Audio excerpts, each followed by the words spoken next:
Welcome back to the CSP Elite Baseball Development Podcast. I'm your host, Eric Cressey, and this is another episode of Pinch Hit Friday.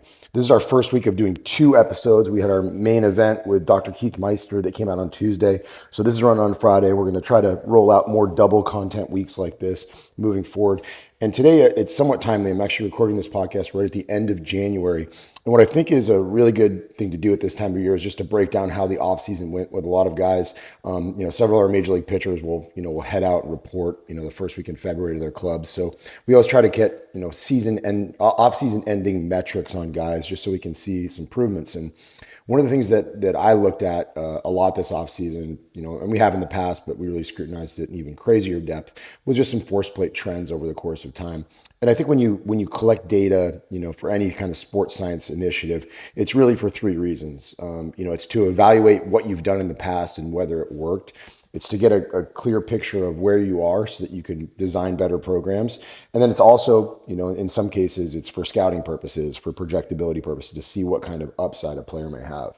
But one major league pitcher in particular that we work with, I thought, yielded a really, really insightful, trend report that I wanted to talk about today. So he did his evaluation on October 7th, weighed 214.7. Actually felt that he was very comfortable with the weight he was at. That's kind of where he wanted to stay in that range. And what was really interesting is he jumped 16.4 inches. Again, this is hands on hip, so it's not comparable to what you would do with like a reaching vertical jump, but jump momentum was 279 and his peak velocity was a 2.98. So not an overwhelmingly awesome number. His MRSI, his modified reactive strength index, which is a jump height divided by time to take off, kind of a good quick measure if you're going to look at anybody, was a 0.57. Just basically some baseline numbers. That was on October 7th. And then, fast forward to, his last jump on January 27th, he had gone, up about 4 pounds in body weight. His vertical jump had gone up about 1.4 inches. Alongside that, jump momentum went way up just because that tends to be pretty closely associated with body weight. And then, the thing that was really cool was seeing peak velocity go from 2.98 up to 3.09. So, he put on weight and moved faster, which tells you that the muscle mass, the strength, the body weight he gained was all functional. And then is that gross measure, that MRSI went from 0.57 up to 0.65. So it was a good offseason for him, got a lot more springy, and it matched up with everything that he felt. He talked about this being the best he's felt heading out to spring.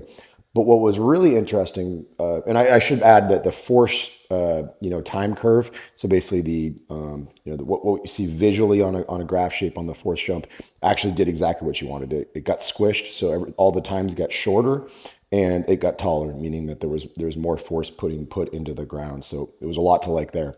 But what was the most interesting about this entire thing was that everything went red on his November 4th jump. So effectively, right when he was, coming up on the end of that first month of training, all of his numbers were down. His vertical jump was down. His body weight actually was the only thing that was up a little bit.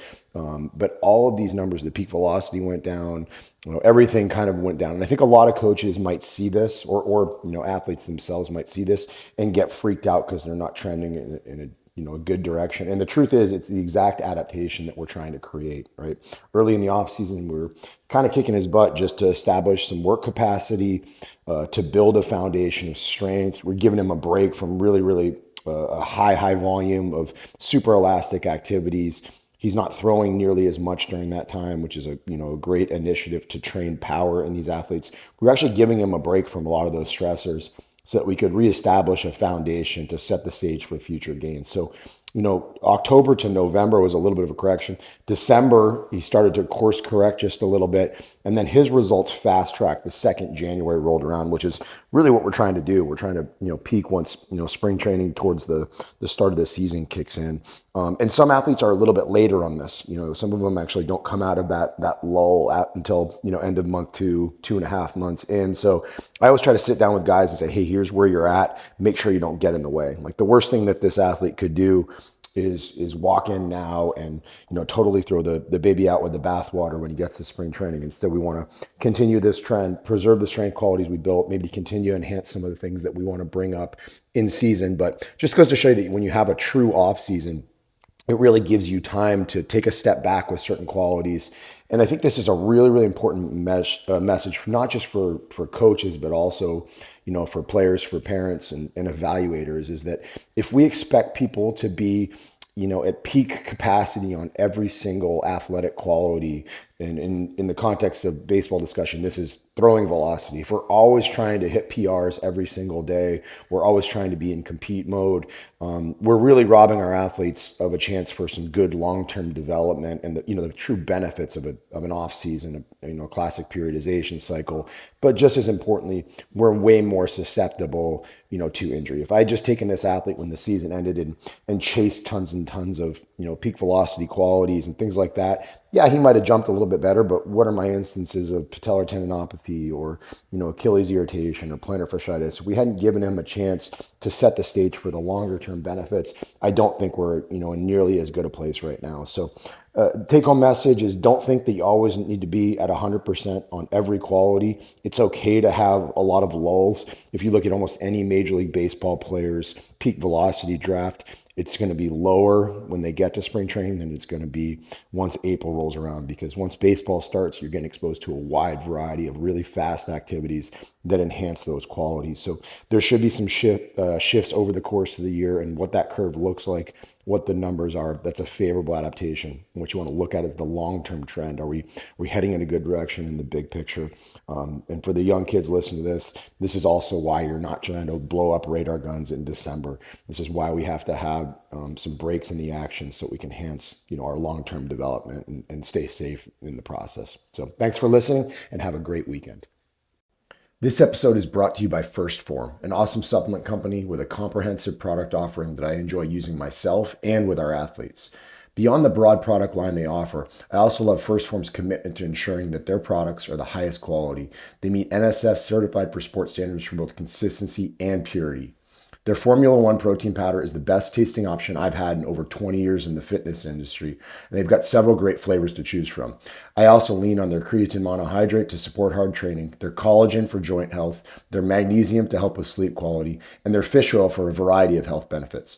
Our daughters and I also share a love for their high-protein meat sticks, which have become a big hit in the Cressey household for school lunches and on-the-go protein options as we head to gymnastics and softball practices. Of course, First Form products also have been really popular with our athletes at Cressey Sports Performance, and they're used by some of the top-performing athletes and most recognizable sports franchises in the world. Above all, the people at First Form are top-notch, and that's a rarity in an often unethical business. First Form is dedicated to empowering people on their fitness journeys, and that dedication is matched by only their unwavering commitment to exceptional quality and unparalleled customer service. Check them out for yourself at www.firstform.com/Cressey. That's 1stphom.com/CRESSEY and get free shipping on your order of $75 or more. Additionally, they're offering amazing 10% more than your money back guarantee if you're not fully satisfied with your purchase.